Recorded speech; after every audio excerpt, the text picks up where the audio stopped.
Toshkent shahar Yunusobod tumani Hasanboydan 10 sotu uglovoyga tushgan katta hovli quraman deyotganlar, kottej quraman deganlarga zo'r narsa topganmiz. Razmeri ham 33 ga 33, hech qanaqa qiyshiq qo'ng'ir joyi yo'q. Kimga qiziq bo'lsa, shu videoni oxirigacha ko'rib turinglar.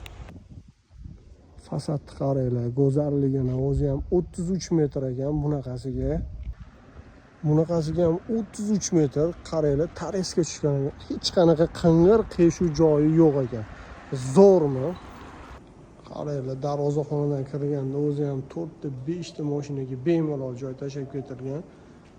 Hovlini qaranglar, juda ham tetik, pishgan qurilgan ekan. Kottej qurib o'raman desanglar ham ancha-muncha o'zidan mahsulot chiqadi. Hasanboydan hovli qilaman deganlarga bitta zo'r hovli topganmiz. O'zi ham shikarni qaranglar, kattaligini 10 sotu bir qavatli qilib qurilgan ekan. Tegi 100% podval, 8 ta xonasi bor.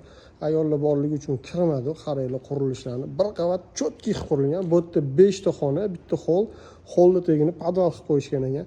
Razmerlari vashshe ideal razmerda 33 ga 33 uglovoyga tushgan. Kimga shunaqa katta hovli kerak bo'lsa, bizga murojaat qilaveringlar, baraka qilamiz.